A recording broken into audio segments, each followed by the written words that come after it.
Hey guys, welcome back to another Diablo 4 video. So yesterday on Twitter, well, I say yesterday, it was more like 5 in the morning, but I posted a video on Twitter about my World Tier 4 Capstone Dungeon boss kill on my rogue. And I managed to kill the boss in like 20 seconds. It was kind of insane. I did die just before that because I stood in something like an idiot and I died, obviously, because I'm only like level 60. The boss is level 70. But we have insane burst potential. The thing that this build does not have is defense, but that's kind of to be expected. We actually have quite a bit of armor, though. It's just my life that I need to increase. But look here, we already have like 4,000 attack power, which is what I had in World Tier 4 on my Sorcerer, my Hardcore Sorcerer, that I got to level 100 on launch. We already have almost 5k armor, so it went pretty well. I would like to preface this by saying that I was pretty much following Udijo's, I guess it was his Death Trap build right here. He had like an end game build guide that I was kind of following for leveling because it actually worked pretty well as a leveling build. Just having Death Trap and Poison Trap together, Poison Trap to knock down enemies, dealing like good single target, Death Trap as like crazy AoE, it was like really fucking good. And he also ran 2 mobility skills.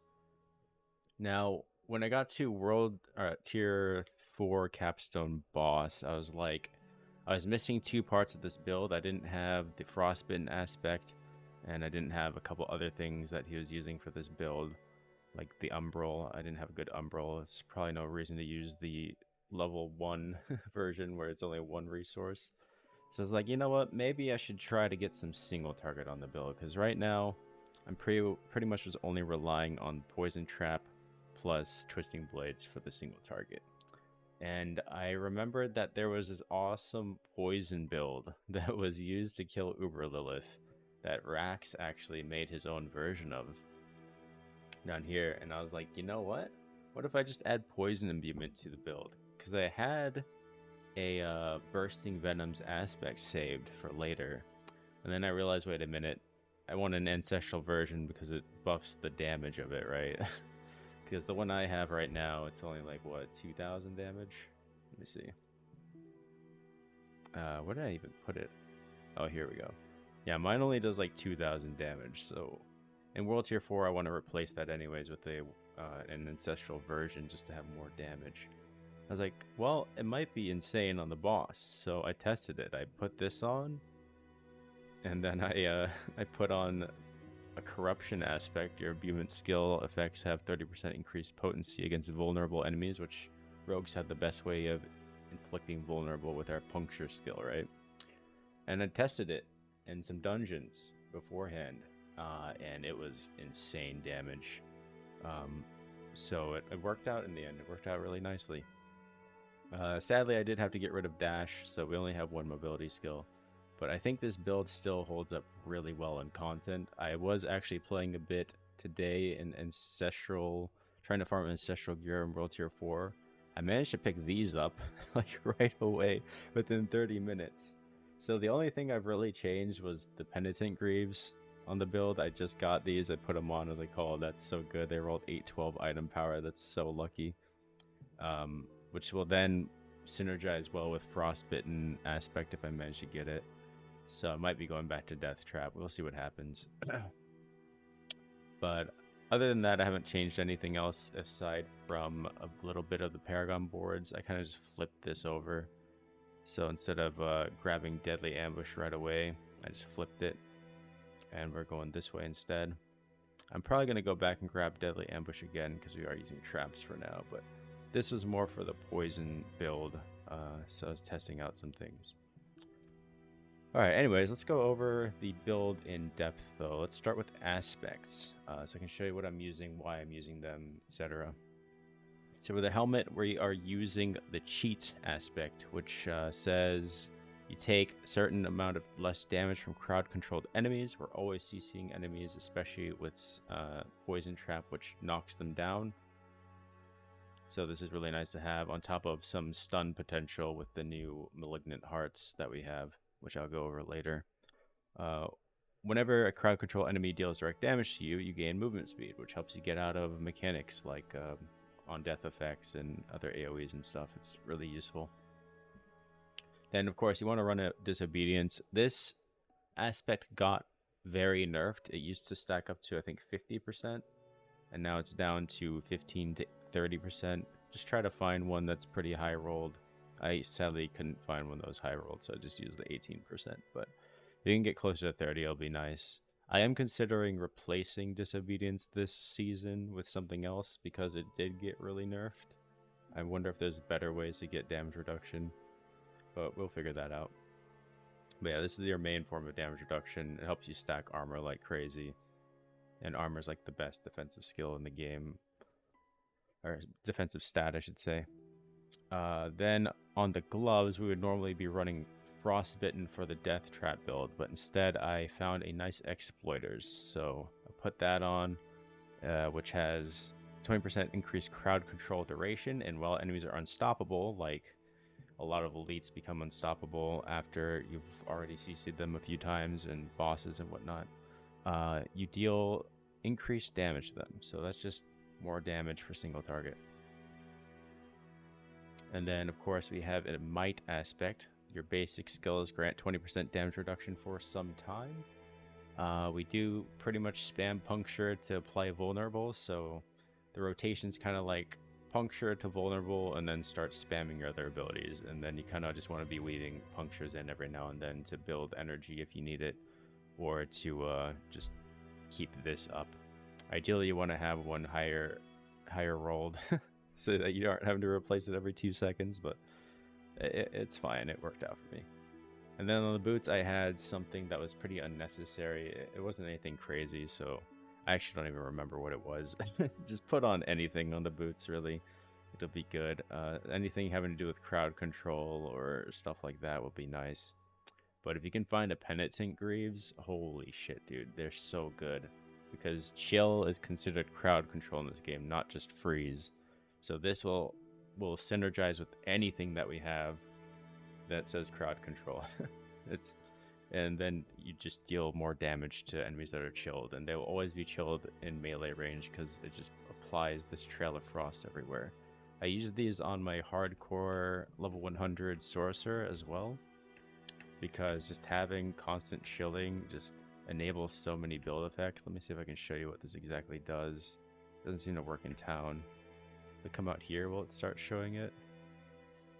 Ah, there we go. I always get this lag spike when I leave town. I don't know why. Memory thing, whatever. Holy shit, this one's bad. Why am I lagging so bad? Oh, there's a hell tide, that's why. But yeah, it's just this nice, cool ice effect. So enemies that are standing in that, which they will be because they're melee, they just have chill, and you deal more damage. And for the crossbow, we are putting on the twisting blades because on two-handed weapons, it doubles the effect of whatever aspect you put on it. And I managed to find a max roll twisting blades, so our twisting blades do a lot more damage, and that's good because that's our main damage dealer of this build. In fact, both of the builds that I was referring to were both twisting blades builds, so they kind of synergize together. Obviously, for one of them, they're using a unique for the weapon, but you don't need that. It's nice to have. If you get it, then you're fucking godly, but this build already does so much damage with the attack speed we currently have. You don't really need to get that at all.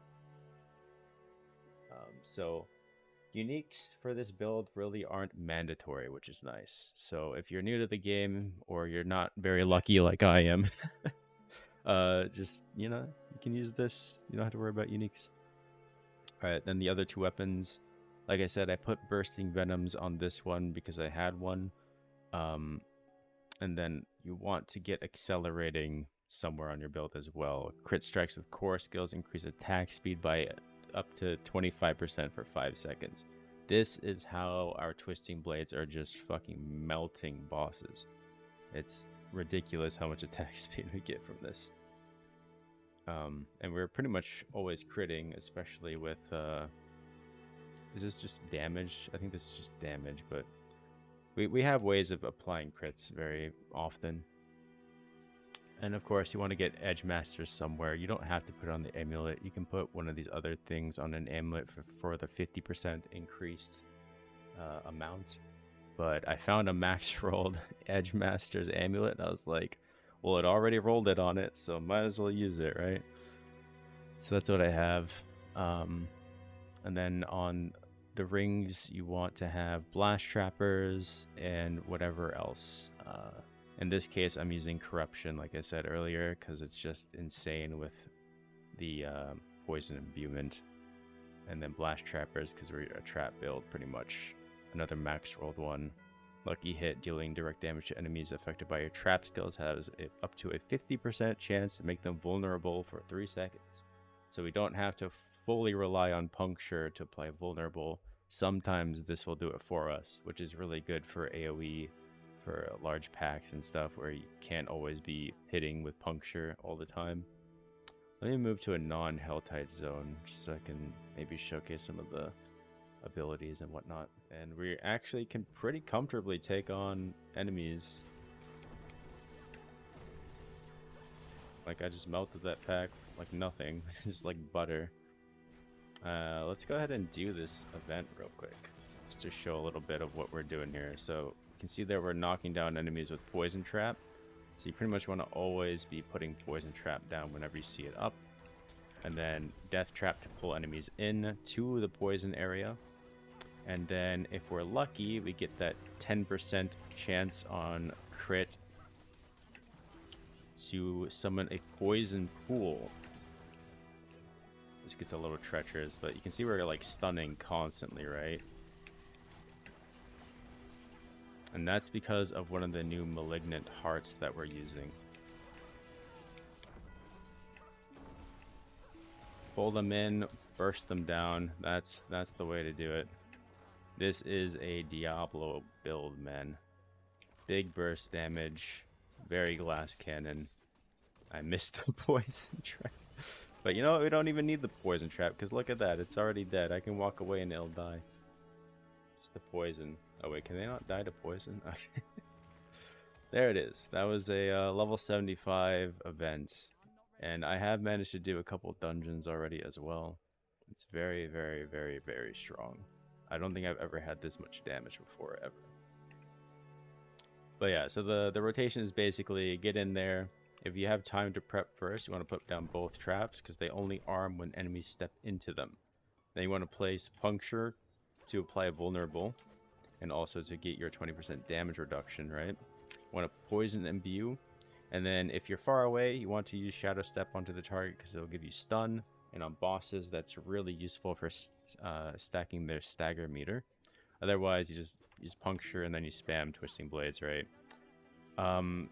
So you might think, you know, this probably has some energy issues, but with Inner Sight, we are pretty much always activating Inner Sight before we run out of energy. It's actually kind of insane.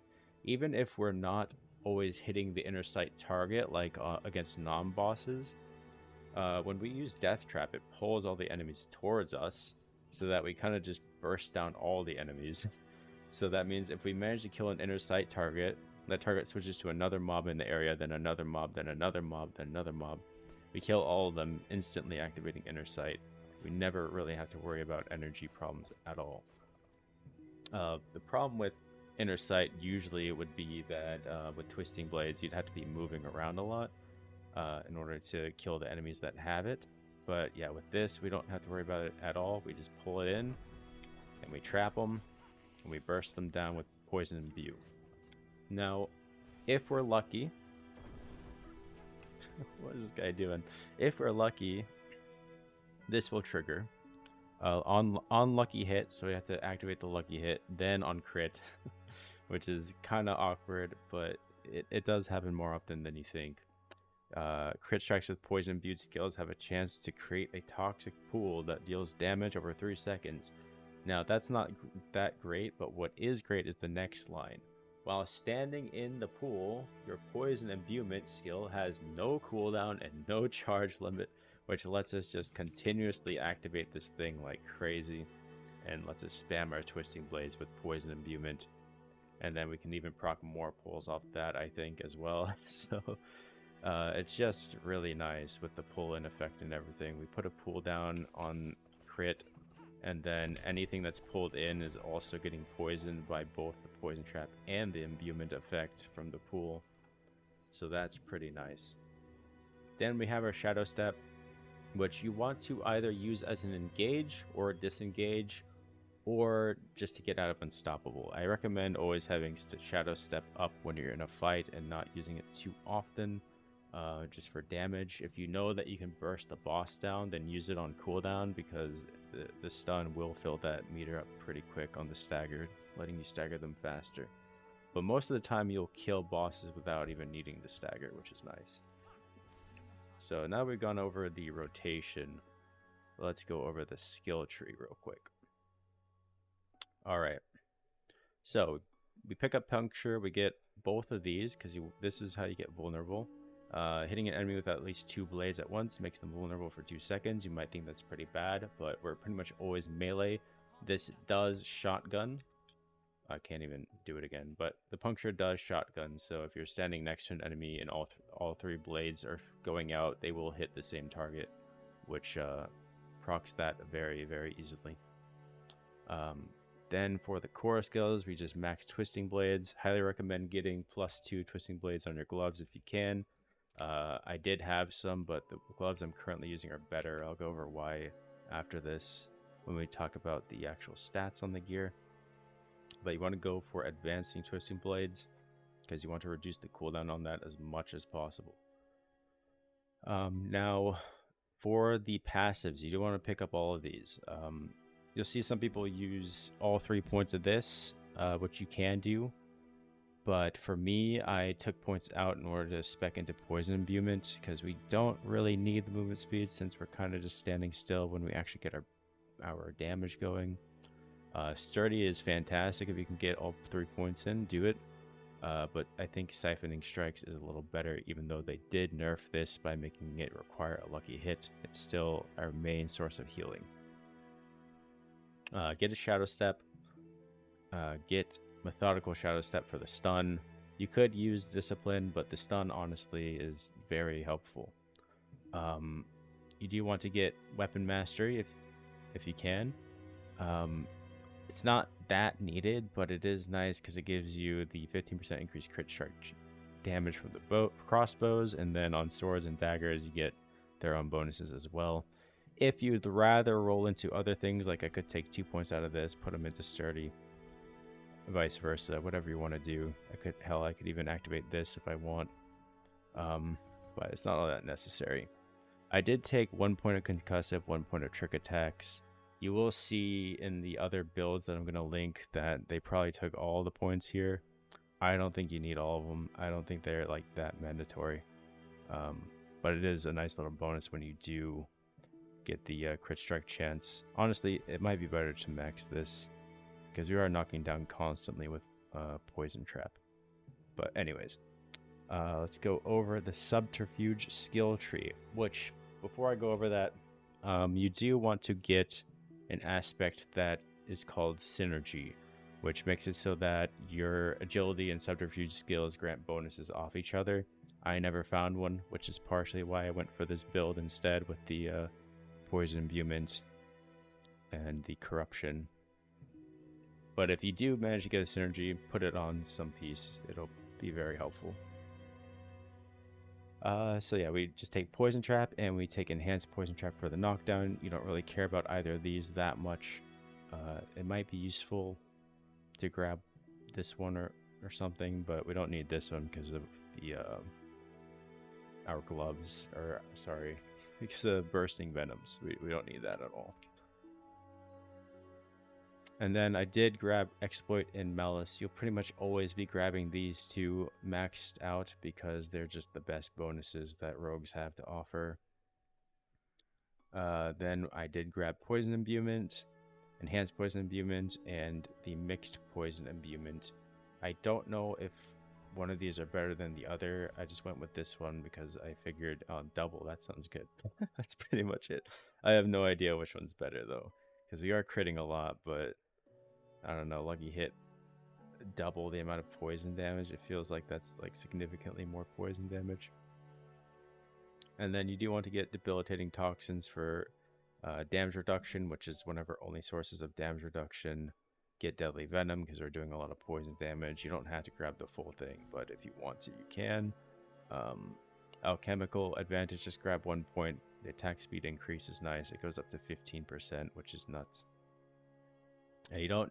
The only thing you get from upgrading it is you stack it faster, which we don't care about because we're hitting so many times anyways.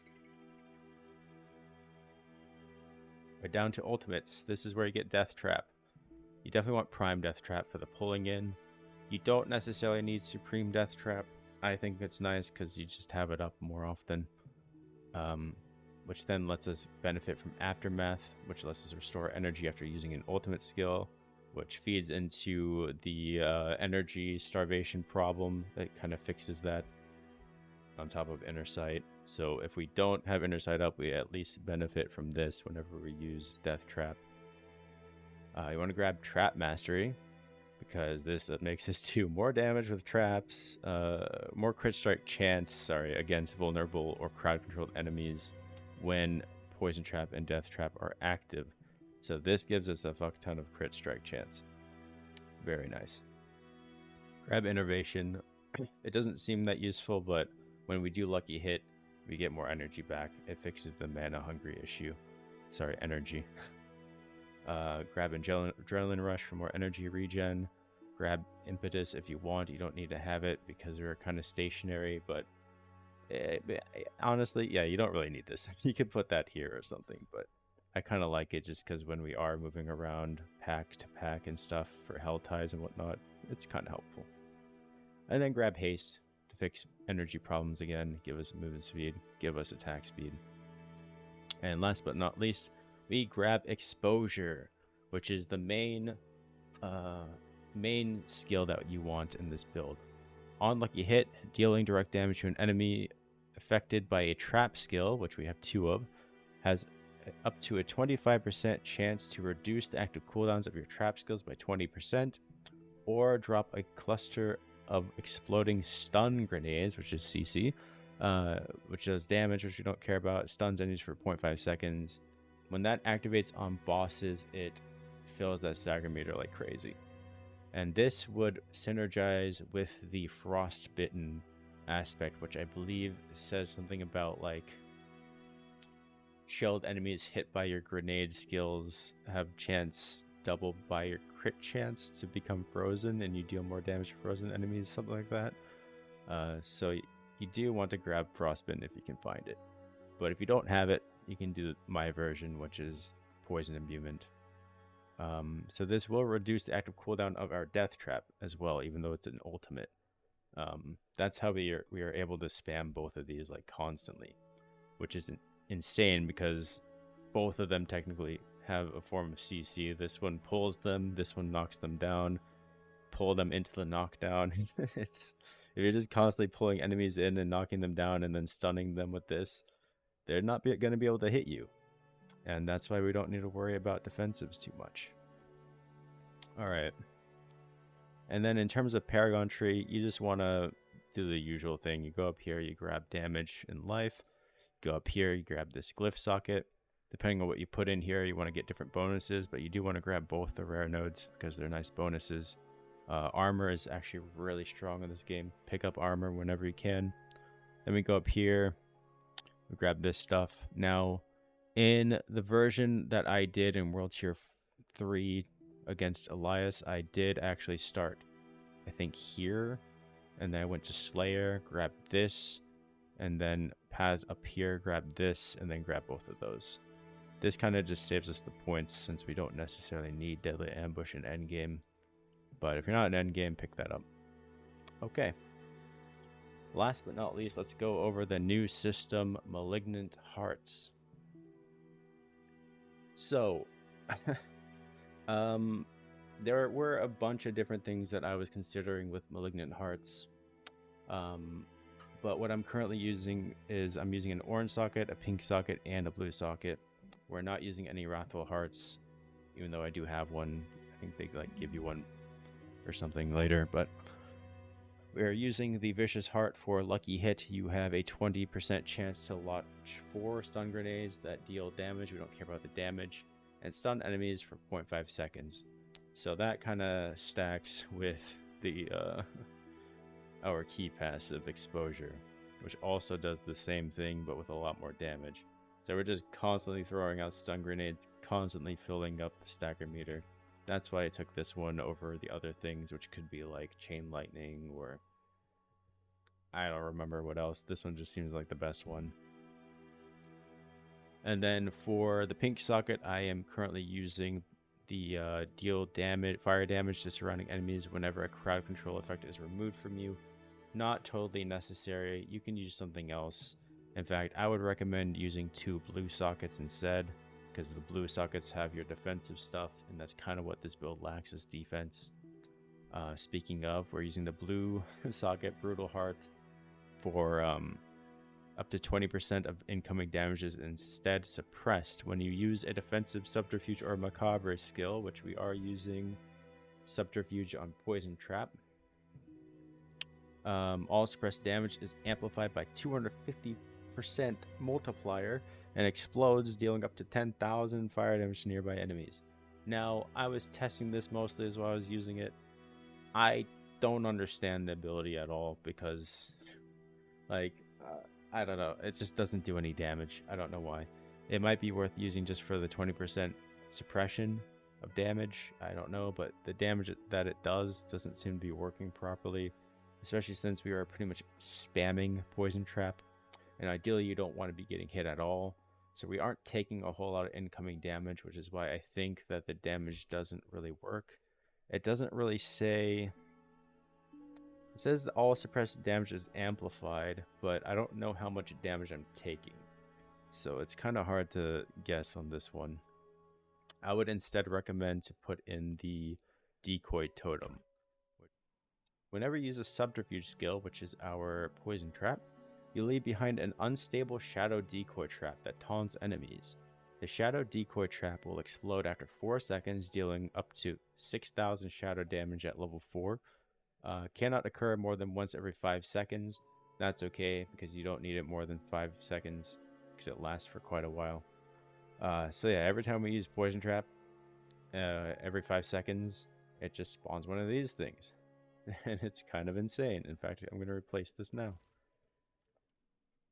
Alternatively, you could run a second blue socket for this. You become immune for that long after you lose more than 20% life in a single hit. This effect cannot occur, or can only occur once every 70 seconds. So this is insanely good if you take a massive amount of damage. You're just immune to damage for a while. It's kind of like Sorcerer's Flame Shield enchantment, except instead of on lethal damage, it just activates whenever you take a lot of damage. So highly recommend that to prevent dying from like one-shot mechanics and stuff. Really useful. You could use this. I don't really see a reason to use it, to be honest with you. The Devious proc, I guess, could be nice, but it's based on kills, so it's not useful at all for bosses. So, you know, it is what it is. Okay, but last but not least, let's go over the actual gear and the stats. You'll notice I have most things leveled up to max, or at least level 3. This is because I'm sure you've seen videos before about people saying that gear has certain like item power thresholds, and one of those is 725 or 700 and then 725, right? So if you have a 700 piece, you want to get that to item power 725 to get the next threshold of stat rolls. So this used to be only like 300 max life, now it's up to 600 because we leveled it up. Not only does that happen, but we also get an armor increase when we level things up. So your base stats on your gear will increase if you level up the items to certain breakpoints. So that's why I try to get all my gear at least 700. The only one I didn't manage to get were my accessories and my pants, which is fine. Pants don't matter too much. We just want the ranks of Poison Trap and some other stuff. Ideally, you want your pants to have your damage reduction rolls, like reduce damage from close enemies, reduce damage from this, reduce damage from that. I couldn't find any good ones. I'm just using whatever. But yeah, for helmet, for the stats, you want things like life, attack speed, I don't know, percent armor, stuff like that. It's not that much important on helmet. For the chest, I managed to pick up a chest that had only 3 rolls, but they had 3 really good rolls for damage. Usually you want damage reduction on your chest as well, but I felt risky, so I went for ultimate skill damage, aka death trap damage. Damage with dual wield weapons, so twisting blades damage. And shadow damage, which is another death trap damage multiplier. So we're stacking some death trap damage with this thing. It was too good to pass up. I was like, I have to do it. It sounds like so much damage. Our gloves are probably our best piece of gear. You do want to get +2 twisting blades, but if you can't find that, attack speed, crit, and main stat, anything like that, lucky hit. I managed to find this one, which rolled really high crit strike chance on the enchant.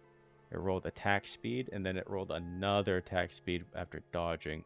So if we manage to dodge an attack, we get like, well, I mean, we get a total like 24% attack speed, 14% more for after dodging the attack.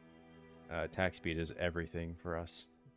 It just lets us spam our twisting blades and puncture more often. And like I said, pants, you just want damage reduction. Boots, you want movement speed. Penitent greaves are awesome because they give you movement speed, and mine max rolled, which makes us super fast. And then anything else like crowd control duration or damage. I don't know. I don't know what boots can roll. Pretty much just get movement speed and you'll be fine. On amulets, you want to get things like plus rank to all certain skills that you're using. I managed to get one with agility skills. You want to get cooldown reduction usually. I couldn't find with cooldown reduction, but we did get energy cost reduction, which helps a lot. We did get damage reduction from close, and we got damage with dual wield. That was good enough for me. For the rings, you want crit strike chance, vulnerable damage, crit strike damage, and then anything else, usually life, but we managed to get shadow damage instead. This is probably the perfect ring for going into World Tier 4 with. It has so much damage on it. And then on our next one, we didn't get quite as good, but we did manage to get crit strike chance and damage to enemies affected by traps. Pretty solid. Physical damage actually does work with twisting blades, but not when they're poison imbued, I don't think. So, you know, it is what it is. As for the weapons, I didn't actually care too much about the crossbow stats, but you do want to get things like core damage. I got damage to affected trap skills, which is nice. Damage to crowd controlled enemies, crit strike damage, vuln damage, anything like that. As the implicit stat, which is the one above the 4 stats at the bottom, the one near the damage per second, it has vulnerable damage on crossbows. So all crossbows will have vulnerable damage. That's why we want those. And then lastly, for our 2 swords, which you can use daggers if you want. I'm just using sword because that's what I got. They both rolled over 700 item power. We have damage to crowd controlled enemies, main stat, all stats, damage to traps, skills. And then we have main stat, core skill damage, and I forgot to enchant this one, honestly. But it's not bad. So you don't need to invest too heavily in enchanting or your rolls on your gear. You don't need to invest too heavily on anything except for your rings, ideally, your defensives, twisting blades if you can get them, or attack speed, a lot of attack speed if you can get that, and then as much crit strike chance and crit strike damage as you can get, as much vulnerable damage even though they nerfed it, and then as much dex as you can get as well, because dex is our main stat. It gives us skill damage and dodge chance. Mostly the skill damage is what we care about. Everything else is just bonuses, really. So that's about it. I'll go through here so you can see what we're using stats wise. I'll just slowly scroll. It's not too important, but I know some people are curious about this stuff. We almost have 100% crit strike damage, not quite. We somehow have more overpower damage than anything. That's cool. Where's it start at? 50%? I don't know why I have so much overpower damage.